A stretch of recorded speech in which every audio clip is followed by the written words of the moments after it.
Herkese merhaba, kanalıma hoş geldiniz. Bu videomda sizlere yakalık modellerimden boğazlı olanını tarif edeceğim arkadaşlar. Bunun için 3 adet ipe ihtiyacımız var ama elinizin ayarına göre belki daha az, belki de daha çok olabilir. Minimum 3 tane ip elde etmenizi tavsiye ederim. Alize, Superlana, Maxi iplerini kullanarak hazırlıyorum ben bu yakalıkları. Marka adı geçtiği için reklam diyeyim. Herhangi bir sponsorluk vesaire yoktur arkadaşlar. İplerimi kendim almaktayım. Bu modelde Alize'nin maxi boylarının güzel olduğunu düşünüyorum. Ama siz dilerseniz daha ince bir iple de çalışabilirsiniz. Bunun için sadece birazcık zincir sayısını arttırmanız gerekebilir. Bunun hesaplamasını siz kendiniz yapabilirsiniz. Bu modeli bu ip çeşidiyle eğer aynı iple yapıyorsanız eğer 6 numara tığ ile hazırlayacağız arkadaşlar. Eğer eliniz çok gevşekse 5 numara tığ da kullanabilirsiniz. Ben bu üründe 6 numara tığ kullanmayı tercih ediyorum. Dilerseniz hemen yakalığımızın yapılışına geçelim. Evet arkadaşlar, aynı diğer yakalık modelimdeki gibi toplamda 61 zincir elde edeceğim. Kilit zinciri yapıyorum. Kilit zincirimi yaptıktan sonra toplamda 61 tane zincir çekeceğim. 6 veya 5 numara tığ kullanıyorsanız 61 yeterli olacaktır. Ama bu modeli daha ince koton iplerle yapıyorsanız 100-109 zincir çekmenizi tavsiye ederim. Yani 3 numara tığ kullanacaksanız. Şimdi hemen 61 zincir çekip gelelim arkadaşlar. 61 zincir çektim. 61 zincir çektikten sonra arkadaşlar bu 61. zincirden sonra 1, 2, 3 zincir çekiyorum. Bu benim ilk ikili trabzanım sayılacak. Bakın 3 zincir çektim. Hemen 4. zincir. Burası benim ilk trabzanım. İpimi doluyorum. 5. zinciri atlıyorum arkadaşlar. 6. zincirin içerisine batıyorum ve ikili trabzan yapıyorum. 2 zincir çekiyorum. 2 zincir çektikten sonra ipimi doluyorum. Aynı zincir boşluğunun içerisine batarak ikisini birlikte ve ikisini birlikte ikili trabzan yapıyorum.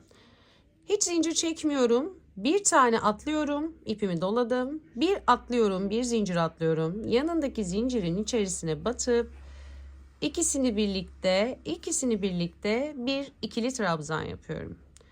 Tekrar ipimi doluyorum arkadaşlar. Bir zincir atlıyorum. Yanındaki zincirin tek kanadına batarak ikili trabzan yapıyorum.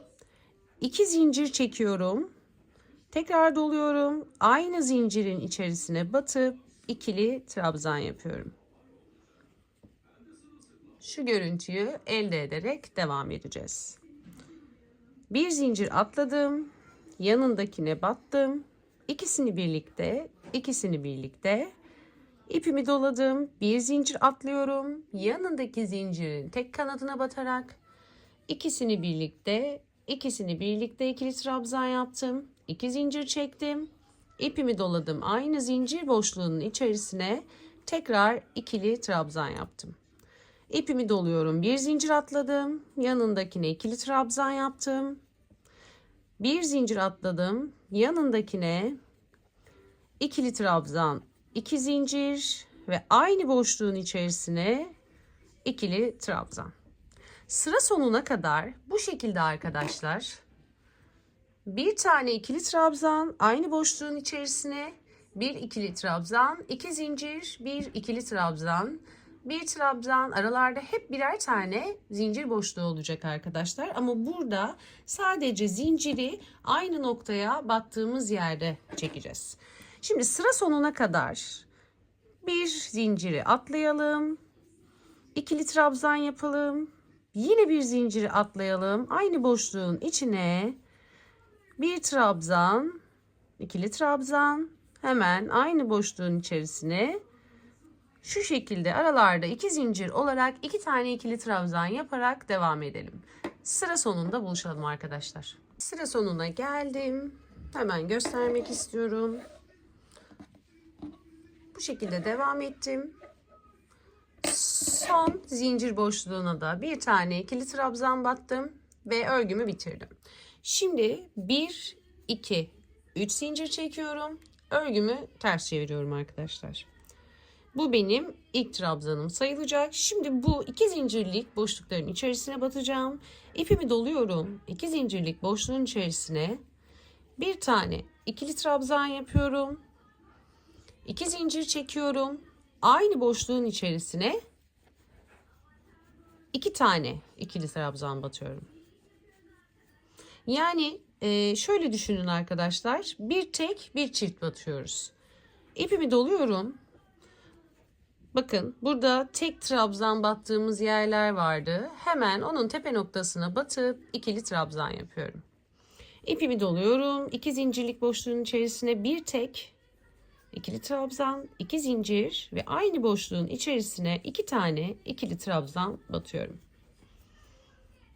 İpimi doluyorum. Burada tek battığımız trabzana tepe noktasına batıp ikili trabzan. Hemen geliyorum yandaki 2 zincirlik boşluğa. Bir tane ikili trabzan, 2 zincir ve hemen aynı boşluğun içerisine 2 tane ikili trabzan yapıyorum. Burada da sadece bir arttırmayla bir tek bir çift yapacağız arkadaşlar. Sıra sonuna kadar bu şekilde devam edeceğiz. Burada tek olan, bakın 2 zincirlik modelin ortasındaki tek battığımız ikili trabzanın tepe noktasına ikili trabzan yapıp hemen yandaki 2 zincirlik boşluğun içerisine bir tane ikili trabzan, 2 zincir ve aynı boşluğun içerisine 2 tane ikili trabzan daha batıyorum. Hemen bir tane ara ikili trabzanımı yaptım. 1, 2 zincir, 1 ve 2 tane ikili trabzan. Burada da farklı hiçbir işlem yok arkadaşlar. Sıra sonuna kadar bu şekilde bir artırma yaparak devam ediyoruz. Bu artırma sırasını da bitirdim. Tekrar 3 zincir çekerek örgümü ters çeviriyorum. Yine aynı mantıkla devam edeceğiz. Bakın bu benim ilk trabzanım sayılıyor. İpimi doluyorum 2 zincirlik boşluğun içerisine. 2 tane ikili trabzan, 2 zincir, 2 tane ikili trabzan. Hemen yanındaki ara ikili trabzana batıp ikili trabzan yapıyorum. Boşluğun içerisine atlayıp 2 ikili trabzan, 2 zincir, 2 ikili trabzan yapıyorum. Bu arada çok hızlı yaptığımı düşünen arkadaşlarımız varsa ayarlar kısmından videoyu yavaşlatarak izleyebilirsiniz. Şimdi bu sırada da ara boşluklara batmayı unutmayalım. Yani ara boşluk dediğim bakın arkadaşlar burada tek battığımız ikili trabzanlar. Bunlara batmayı unutmayalım. Bu sırada da boşlukların içerisine 2 zincirlik boşlukların içerisine 2 tane ikili trabzan, 2 zincir, 2 tane ikili trabzan olarak batmaya devam edeceğiz. Burada da farklı hiçbir şey yapmıyoruz. Sadece ara boşlukları, bu ara ikili trabzanları unutmayalım. Ve boşluğun içerisine 2'şer tane trabzan batıyoruz. 2 zincir, boşluğun içine 2 tane ikili trabzan. Bu sırayı da sıra sonuna kadar bu şekilde 2 ikili trabzan şeklinde bitirip gelelim. Bu sırayı da bitirdim. Tekrar 3 zincir çekerek örgümü ters çeviriyorum. Şimdi aynı burada yaptığımız gibi, bakın burada yaptığımız gibi burada da bir tane ikili trabzan arttıracağız. Boşluğun içerisine 2 tane ikili trabzan, 2 zincir, aynı boşluğun içerisine 2, 3 tane ikili trabzan yapıyoruz. Aralara bir tane ikili trabzan batıyorduk. Hemen diğer boşluğa atlıyorum. 2 tane ikili trabzan, 2 zincir, 3 tane ikili trabzan batıyoruz. 2, 3. Hemen Bir tane ikili trabzanımı yapıyorum. Bakın oldukça basit bir model. 2 tane ikili trabzan, 2 zincir, 3 tane ikili trabzan. Bu sırayı da bu şekilde tamamlayacağız. 2 tane ikili trabzan, 2 zincir, 3 tane ikili trabzan. Hemen sıranın sonuna gelelim. 4. sırayı da bakın bu şekilde bitirdik. 3 zincir çekiyorum ve 5. sıramıza geçiyoruz. 5. sırayı da arkadaşlar 3 tane batarak tamamlayacağız. 2 zincirlik boşluğun içine 1, 2, 3 tane ikili trabzan, 2 zincir, 1, 2 ve 3 tane ikili trabzan yapıyoruz. Şimdi artık bu sırada da 3 batacağız. Aralardaki bir trabzanlık yerlere bir trabzanımızı yapıyoruz. 2 zincirlik boşluğun içerisine 3 tane ikili trabzan, 2 zincir ve 3 tane ikili trabzan olarak devam edeceğiz. Sıra sonuna kadar bu şekilde yapıyoruz arkadaşlar. Hemen aralardaki bir zincir, bir trabzanlık boşlukları unutmayalım lütfen. Şimdi 3 tane ikili trabzan, 2 zincir, 3 tane ikili trabzan olarak devam edelim. 5. sırayı da bitirdim arkadaşlar. 3 zincir çekiyorum. Örgümü ters çeviriyorum. 6. sıramıza geçtik. Şimdi 6. sıramızda da hemen şöyle 1, 2, 3 tane ikili trabzan yapıyorum boşluğa. 2 zincir çekiyorum. Aynı boşluğun içerisine 1 artırıyoruz demiştim. 4 tane ikili trabzan yapacağım. 3 ve 4. Aralara bir tane ikili trabzan yapıyorduk. Boşluğun içerisine 1, 2, 3 tane ikili trabzan, 2 zincir ve aynı boşluğun içerisine 1, 2, 3 ve 4 tane ikili trabzan yapıyorum. Evet, bu sırayı da bu şekilde tamamlayacağız. 3, 4, 3, 4. Daha sonraki sırada da mantık aynı arkadaşlar aslında. 3, 4 yaptıktan sonra aynı buradakiler gibi 4, 4 batacağız. 4 tane ikili trabzan, 2 zincir, 4 tane ikili trabzan. Hemen burayı bitirip gelelim. Evet, hemen örgümü ters çevirdim. Bu sırada da arkadaşlar 3, 2 zincir, 4 tane battıktan sonra 4, 4 batmaya devam edeceğiz. Aradaki bir tane ikili trabzanı yapmayı unutmayalım. Devam ediyorum. 1, 2, 3, 4 tane ikili trabzan, 2 zincir, 4 tane ikili trabzan yapmaya devam ediyoruz. Bu sırada da farklı hiçbir şey yapmayacağız. 4 ikili trabzan şeklinde devam ediyoruz. Hemen şöyle göstereyim açarak sizlere. Hemen bir sil baştan anlatayım. Tek tek yaptık. Yani bir tane yapmıştık. Bir çift yapmıştık. 2 2 yaptık. 2 3 yaptık. 3 4 3 3 yaptık. 3 4 yaptık. Şimdi de 4 4 yapıyoruz arkadaşlar. Bu sırayı da 4 4 yaparak tamamlayacağız. Evet, bu dörtlü sırayı da bitirdim. Şimdi hemen tekrar 3 zincir çekip örgümü ters çevireceğim. Burada da yine dörtlü sıra yapacağız ama bir ufak farklı arkadaşlar. Hemen gösteriyorum sizlere. Yine aynı şekilde döndük. Boşluğun içerisine yine 4 4 yapacağız. 2, 3 ve 4. 2 zincir çekiyorum. Aynı şekilde aynı boşluğun içerisine 1, 2, 3,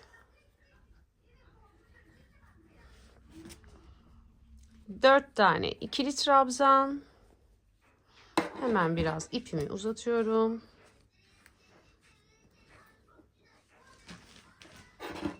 Şimdi burada bu bir tane ikili trabzan olan sıramıza bu sefer 2 tane batacağız arkadaşlar. İpimi doluyorum. Bakın burada tek battığımız bir ikili trabzan vardı. Ara boşluklar. Buraya batıyorum. Bir tane ikili trabzan yapıyorum. Bir zincir çekiyorum. İpimi dolayıp aynı boşluğun içerisine, aynı tepe noktasına bir tane daha ikili trabzan yapıyorum. Yani buralara tek battıklarımızı bir zincir çekip 2 tane ikili trabzan yapıyoruz. Farklı hiçbir şey yapmayacağız. Tekrar 4 tane ikili trabzan. 2 zincir. Aynı boşluğun içerisine 4 ikili trabzan. 3 4 geldik, hemen bakın buradaki bir tane ikili trabzana tepe noktasına batıp bir tane ikili trabzan, bir zincir, aynı noktanın içerisine bir tane daha ikili trabzan yapıyoruz. Bu sırayı da bu şekilde tamamlayacağız. Tek fark yine aynı dörtlü ama buraya tek olan ikili trabzan sırasına bir zincir çekip bir tane daha ikili trabzan yapıyoruz. Tekrar sıra sonuna kadar bu işlemi yaparak gelelim. Evet arkadaşlar, ben son sıraya geldim. Bu arada ufak bir şey atladığımı düşünüyorum. Ben galiba burada nereye batacağımı söylemedim. Hep örgüyü bilenler yapıyor diye düşündüğüm için söylemiyorum. Ama kusura bakmayın lütfen. Yeni başlayanlar için biraz geç oldu. Ama bakın sonunu 3 zincirlik noktanın 3. zincirin tepe noktasına ikili trabzan yaparak bitiriyorum. Şimdi 1, 2, 3 tane zincir çekiyorum. Ve örgümü döndürüyorum arkadaşlar. Şimdi son kez aynı işlemi yapacağım. 1, 2, 3, 4, 5 tane ikili trabzan, 2 zincir, 1, 2, 3, 4 ve 5. Bakın 5 tane ikili trabzan, 5 tane ikili trabzan yapıyorum. Yine arkadaşlar burada artırmamı yapacağım. Tam bir zincirlik bir boşluğumuz var. Bu boşluğun ortasına batıyorum. Bir tane ikili trabzan, bir zincir ve tekrar aynı noktaya batıp bir tane ikili trabzan yapacağım. Devam edelim. Boşluğa geldim. 1, 2, 3, 4 ve 5 tane ikili trabzan, 2 zincir. Aynı boşluğun içerisine 1, 2, 3, 4 ve 5. Eğer buraya 5-5 yaparken biraz zorlandığınızı, dar geldiğini düşünüyorsanız bir önceki sırada 3 zincir, 2 zincir yerine 3 zincir çekebilirsiniz. Ben gayet rahat yaptığım için sorun olmuyor. Bakın geldim. Buradaki boşluğun içerisine bir tane ikili trabzan yaptım. Bir zincir çektim. Aynı boşluğun içerisine bir tane daha ikili trabzan yapıyorum. Burada da mantık tamamıyla aynı arkadaşlar. 5 tane ikili trabzan, 2 zincir, 5 tane ikili trabzan yapıyorum. Buradaki boşluğa geldiğimde içerisine bir zincirlik boşluğun içerisine bir tane ikili trabzan, bir zincir ve bir tane ikili trabzan yapıyorum. Bu bizim son artırma sıramızdı. Bu sırayı da bu şekilde tamamlayalım. Sıra sonunda buluşalım arkadaşlar. Şimdi hemen ipimi tığıma doladım. 3 zincirlik yerin 3. zincirin tam ortasına batıp ikili trabzanımı yapıyorum. Şimdi burada bir zincir çekelim. İpimi biraz uzatayım. Bunu bir bekletelim arkadaşlar. Bununla devam etmeyeceğim. Nedenini daha sonra anlayacaksınız ilerlediğimde. Şimdi ben 2. yumaktayım bu arada. 3. yumaktan İpimi alıyorum. Bakın şimdi buralara boyunlu kısmını yapacağız. Buradan ilk trabzanımızın, yani burada zincirlerin tek kanadına batmıştık. İkinci kanadına batıp buradan bir ilmek çıkartıyorum ve bir zincir çekiyorum. Bakın buradaki kısa ipi arada gizleyeceğim. Buradaki kalsın. Bunu ellemeyelim. 1, 2, 3 zincir çekiyorum. İpimi doluyorum. Bu benim ilk trabzanım. Bakın burada bir zincirlik boşluklar vardı. Tam bu boşluğa batıp kısa ipi arkada gizliyorum. İkinci ikili trabzanımı yapıyorum. İpimi doluyorum. Hemen yanındaki zincir boşluğuna geliyorum. İkili trabzan yapıyorum. İpimi doluyorum. Bakın boşluğa batıyorum burada. Bir zincirlik boşluklar vardı. Bu boşluğa batıyorum. İkili trabzan yapıyorum. İpimi doluyorum. Buradaki ikili trabzanın hemen dibine batıyorum. İpimi doluyorum boşluğa. Yani tüm zincirlerin içerisini dolduracağız. Bakın boşluğa batıyorum. Bir zincirlik boşluktu burası.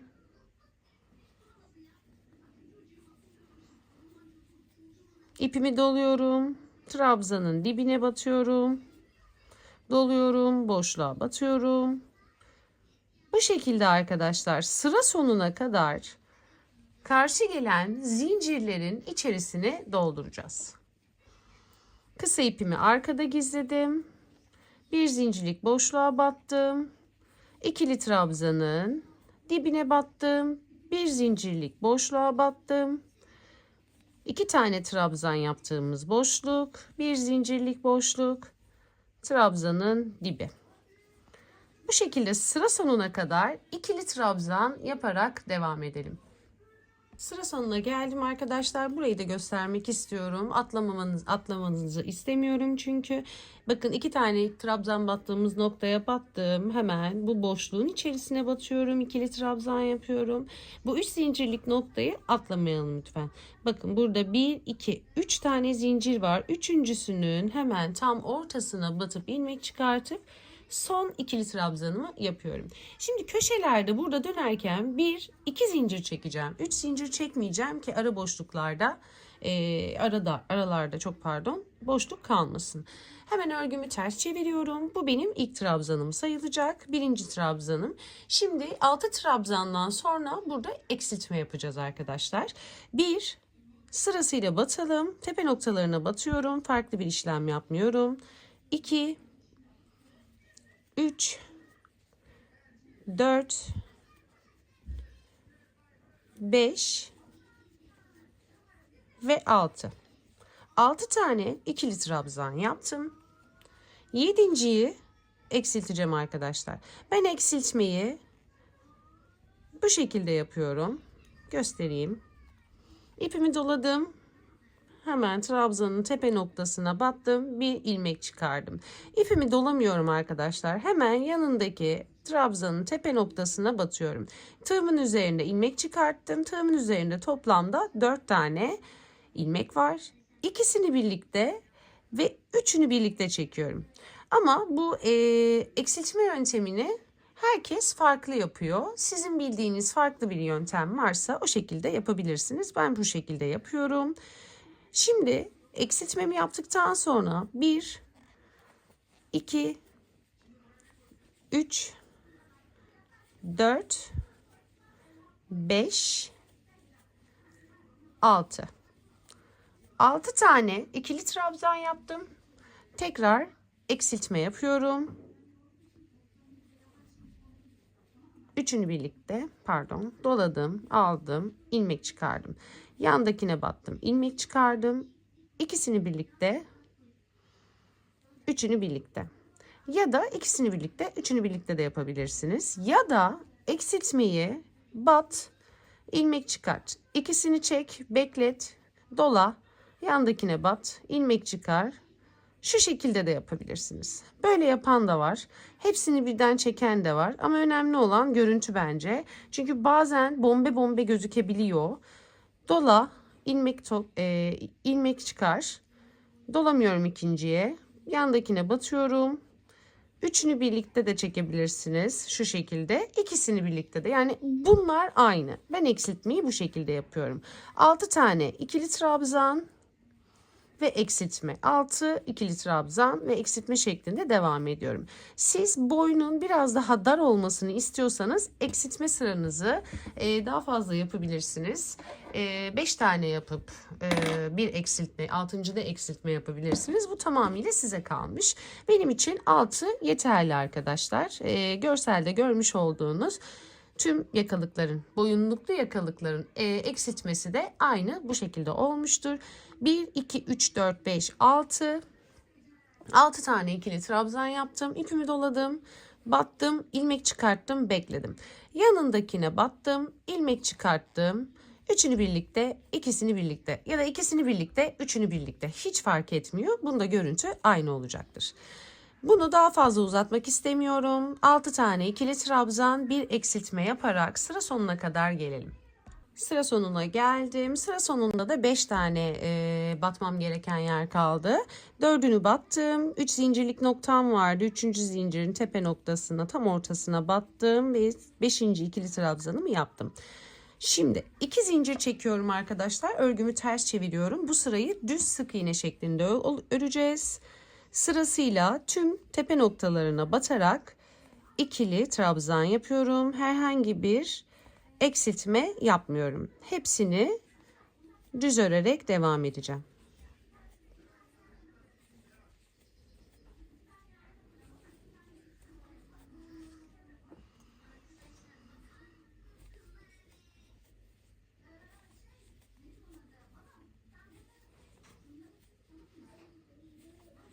Bu sırayı da hepsine tek batarak düz devam ediyoruz. Şimdi hemen ipimizi kesmeden bıraktığımız noktaya geldim. Bakın burada hiç zincir çekmeden şu boşluğa, bu tam burada görmüş olduğunuz boşluğa tığımı batırıyorum. İlmek çıkartıp bir sık iğne yapıyorum. Bu görmüş olduğunuz 3 zincirlik boşluğa bir tane sık iğne yaptım. Hemen yanına bir sık iğne daha yaptım. Bakın tam şu köşe boşluklarının içerisine bir sık iğne daha yapıyorum. Bu şekilde devam ediyoruz sık iğneler yapmaya. Boşlukların içerisine iki tane sık iğne, hemen bu köşe diplere, yani şu birleştirme noktalarına da bir batıp bir sık iğne yapıyoruz. Boşluğa battım.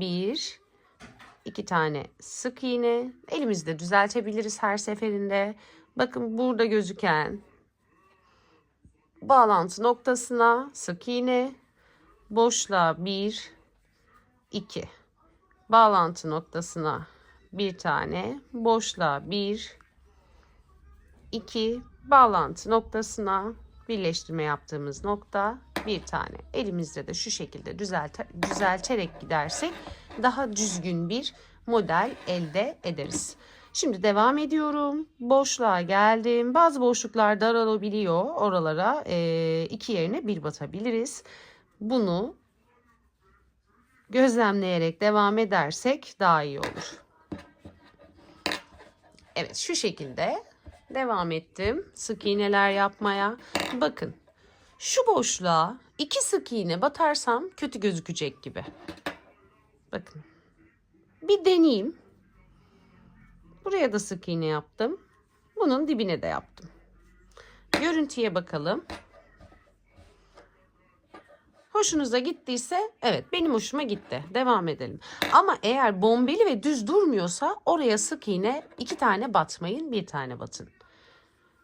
Geldim yan boşluğa 2, bağlantı noktasına bir tane battım. Şimdi tekrar böyle üçlermiş gibi bakıyorum. Çünkü fazla ve bombeli durmasını istemem. Ama bakın, gördünüz mü? Şimdi kötü durduğu için o buraya battığım ikinciyi söküyorum. O yüzden bazen bazı noktalara iki batmamamız gerekiyor. Bunu da gözlemlerseniz, ona göre yaparsanız daha sağlıklı olur. Bakın buraya bir battım. Bağlantı noktasına battım. Boşluğa battım. Şimdi en son bir tekrar kontrol edeceğim. Buraya bir tane daha batmayacağım. Bağlantı noktasına batıyorum. Ve bu boşluğa batıyorum. Bakalım şimdi bir bombe oluyor mu? Ben hep bu şekilde hesaplıyorum arkadaşlar yaparken. Ele göre, ipe göre inanın bu değişebiliyor. Bakın hiçbir şekilde bombe yapmadı. Devam ediyorum. Buraya bir tane daha batayım, ikinciyi, ve buradaki bağlantı noktamıza batıyorum. Hemen bakın ikili trabzan, iki zincirlik nokta vardı. Tam ortasına batıyorum. Şimdi tekrar bir yerleştirip bakıyorum. Çünkü buraya da iki tane battım. Evet, benim için istediğim kalıpta, bozulmadı. Ben bu şekilde devam edeceğim. Ama siz bu sıraları yaparken muhakkak hep böyle elinizle bir koyun bunu. Bakalım düzgün duruyor mu? Şu şekilde ya da atıyorum şöyle yamuk bir görüntü oluyorsa fazla veya eksik batmışsınız demektir. Şimdi devam ediyorum. Bakın iki zincirlik noktanın ortasına battım. Şimdi burada birleştirme noktasına battım. Battığınız yerleri, batacağınız yerleri daha doğrusu anlayabiliyorsunuz. Hemen boşluğa battım. Birleştirme noktasına battım. Boşluğa battım. Bu arada kısa ipi arkada gizliyorum. Birleştirme noktasına battım. Yani her bir trabzana iki tane batmış sayıldım. Şunu artık alayım, keseceğim oradan. Boşluğa batıyorum ve burada bakın son trabzanın tepe noktasına batıyorum. Arkadan ilmek çıkartıp bir sık iğne yapıyorum. Kısa ipi yine arkada gizliyorum. Buraya bir battım. Aynı noktaya arkadaşlar bir kere daha batıp ilmek çıkartıp sık iğne yapıyorum. Bakın. Aynı noktaya tekrar batıp sık iğne yapıyorum. Yani bu köşe tepe noktalarına toplamda 3 tane batmış olacağız. 3 tane sık iğne yapacağız.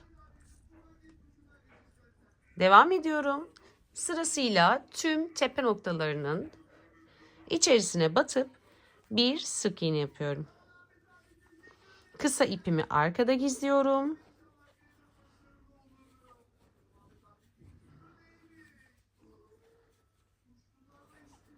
Ve sık iğneler yapmaya devam ediyorum.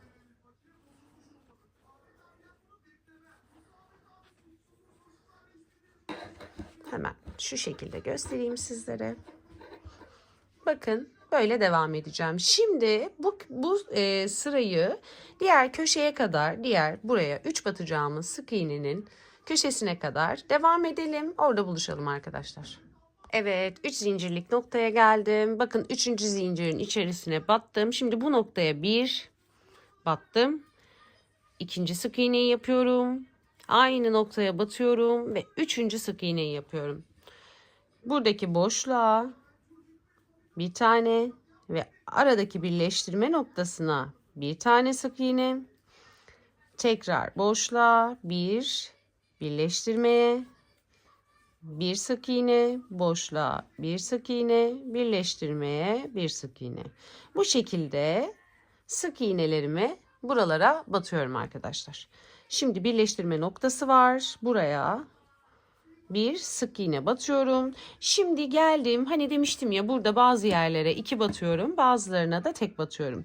Şimdi eşit sayıda olması için aynı şekilde burada ne batıyorsam, nereye tek battıysam bu tarafta da oraya tek batmam gerekiyor. Şimdi buraya 2 battım. 1 2 birleştirme noktasına bir tane daha sık iğne yapıyorum.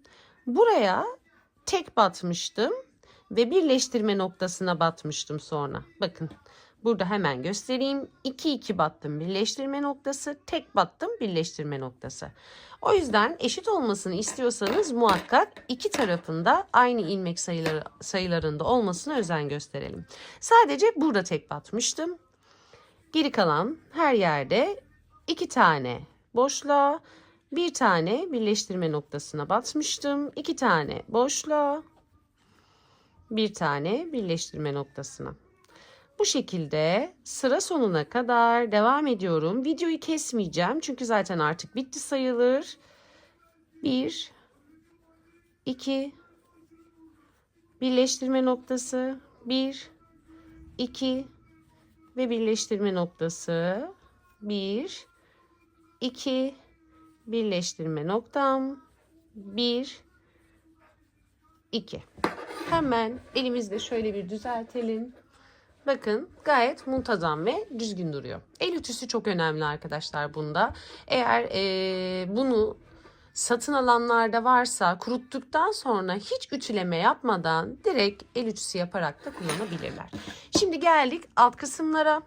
2 tane batmıştım buraya. Bakın burada her trabzanın tepe noktasına bir sık iğne yaparak üstünden geçeceğiz. Yapmış olduğumuz tüm trabzanların tepe noktalarına batıyoruz. Buradaki 2 zincirlik noktalara da 1, 2 sık iğne yapıyorum. Geldim trabzan tepe noktalarına. Sırasıyla bunların hepsine sık iğne yapıyorum. 2 zincirlik noktalara ben 2 batıyorum. Siz isterseniz 3 batabilirsiniz. Bakın. Şimdi bu böyle kıvrılıyor diyeceksiniz. Ben bunu üstüne hafif ütüleyerek basıyorum. Ya da isterseniz ben sivri durmasını istiyorum hafif. Ama yuvarlak olsun benimki sorun değil derseniz boşluklara 3 tane de sık iğne yapabilirsiniz. İkili trabzanların tepe noktalarına sık iğne yaptıktan sonra geldim buradaki bir trabzan, bir zincir, bir trabzan noktalarına hemen trabzanın tepe noktasına bir sık iğne, bir zincirlik boşluğa bir sık iğne, trabzan tepe noktasına bir sık iğne şeklinde bunların da hepsinin tepelerine bir sık iğne yaparak ilerliyoruz. 2 zincirlik boşluğa 1, 2 sık iğne. Siz bunu 3 de yapabilirsiniz. Ben 2 yapıyorum. Birazcık sivri dursun diye. Tüm tepe noktalarını arkadaşlar sık iğne ile dolduruyoruz. Ortadaki bir zincirlik boşluğa da sık iğne yapmayı unutmayalım. Bu şekilde sıra sonuna kadar bu geçişi de yaptıktan sonra ipimizi kesip gizleyeceğiz.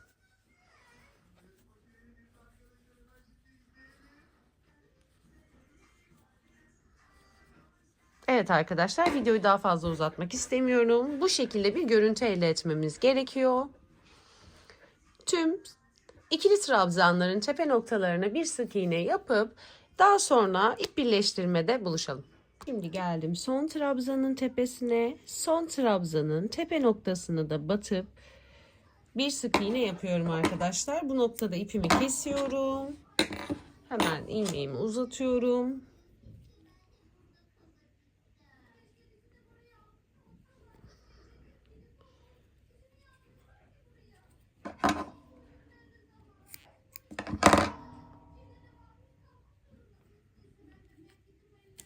Hemen ipimi iğneme geçirdikten sonra bakın arkadaşlar. Direkt burada sık iğne yapmamıştık hatırlarsanız. Direkt dibine batmıştık sık iğne. Zincir çekmemiştik. Direkt dibine sık iğne yapmıştık. Oranın tepesine batıp son yaptığımız sık iğnenin de tam ortasından batıp burada düzgün bir görüntü olsun diye bir sık iğne görüntüsü veriyoruz. Ve bu ipi arkadaşlar aralardan geçirerek çok sıkmadan çünkü burası sıksın istemem. Kötü gözüksün istemem. Aralardan geçiriyoruz.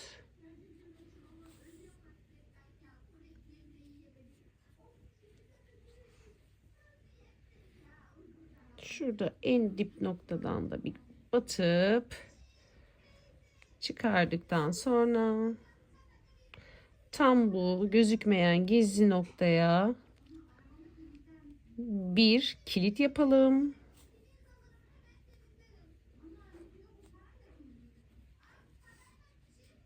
Evet. Bir kere daha geçirip ipimi bu noktada kesiyorum. Şimdi evet arkadaşlar, yakalığımız bitti. Şimdi bağlama iplerini yapacağız. Yakalık bittikten sonra bakın direkt elimizle el ütüsü yapabiliriz. El ütüsü yaptıktan sonra da ben genelde ütüyü yün ayarına getirerek arkadaşlar üstüne bir havlu koyuyorum. Havlu biraz kalın olduğu için yünümü inceltmiyor kullandığım ipimi. Havlu koyduktan sonra hafif yün ayarında bakın bayağı bastırarak ütülemiyorum. Koyuyorum, böyle bir tur gezdirip hemen bırakıyorum. Yoksa çok fazla incelir. Yakalığımızın olması gereken şekil bu arkadaşlar. Şuralara da ütü batacağız. Düzelteceğiz ki şöyle açılmasın ya da içeriye kıvrılmasın. Bakın burada gizlediğimiz, arkada gizlediğimiz kısa iplerimiz vardı. Bunları da kesiyorum. Örgümü tamamıyla temizliyorum. Şimdi geldik saplara. Bağlama noktalarına. Bağlama noktalarını arkadaşlar bakın burası benim yakam. 4 sıra ikili trabzanla yapmış olduğumuz yaka yerine geliyorum. Tam ortasına batıyorum ben arkadaşlar. Hesabını siz nasıl yaparsınız bilmiyorum ama ben bakıyorum tam ortaya gelen sık iğnenin ortasına batıp yaka yapıyorum. Yani ipimi yapıyorum. Mesela bana göre şurası orta nokta. Burası tamamıyla size kalmış. İstediğiniz yerden batıp yapabilirsiniz. Ben tam olarak şuradan da yapabilirsiniz. Bir ve son bağlantı noktası. Tam olarak buraya batıyorum arkadaşlar. Hemen sayayım. 3 batmıştık ya. Üçüncüyü 1 olarak sayalım. 1, 2, 3, 4, 5. Beşinciye batıyorum. İpimi buradan çıkartıyorum. Zincir çekiyorum. Kalın iple benim için zincir yeterli oluyor. Daha ince bir ip kullanarak bunu yapıyorsanız direkt zincirden sonra kaydırma yöntemiyle geri gelebilirsiniz. Ya da farklı bildiğiniz bir sap modeli varsa o şekilde de yapabilirsiniz. Ben bu şekilde yapacağım. 5 zincir çektim. Toplamda 70 zincir çekiyorum. Benim için yeterli oluyor. 71. zinciri de çektim çünkü burası sıkılacak. İpimi kesip sıktım. Şimdi bu noktayı böyle de bırakabilirsiniz. Ama ben ne olur ne olmaz sökülmesini istemem. Söküldükten sonra çünkü tekrar aynı ipi bulup dikmek belki de zor olacaktır. O yüzden bakın bir düğüm attım ama en uca gelene kadar mesela kötü durmasını istemediğim için ve iyice sıkılıyorum ki sökülmeyeceğinden emin olana kadar. Bakın mesela söküldü. Yani söküldü derken şu görüntüyü sevmiyorum arkadaşlar. Bu yüzden tekrar bir düğüm. Buna önem veriyorum. Biraz terazi burcuyum. Ondan herhalde. Fazla obsesifim. Fazla takıntılıyım. Düzgün olmasını istiyorum.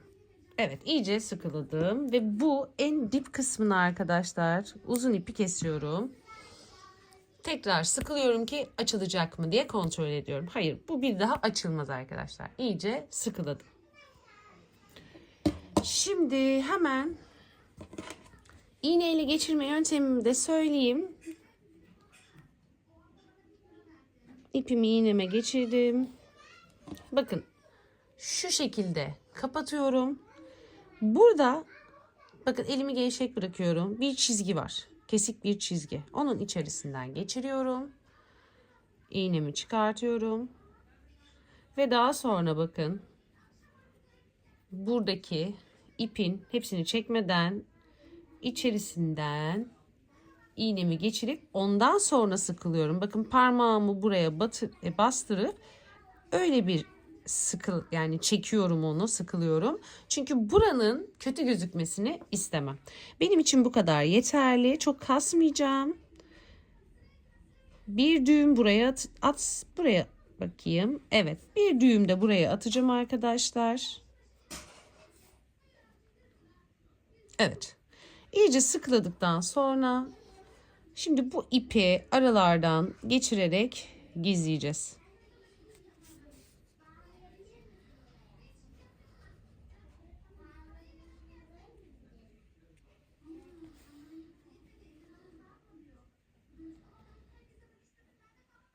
İpi iyice gizlemekte fayda var arkadaşlar. Çünkü elbet yıkanacak, elde sıkılacak. Zamanla ipin aşınıp çıkmasını, gözükmesini istemeyiz. O sebeple ipi güzelce gizlemeyi çok seviyorum. Hatta şuradan geçireyim ve sonra keselim. Evet.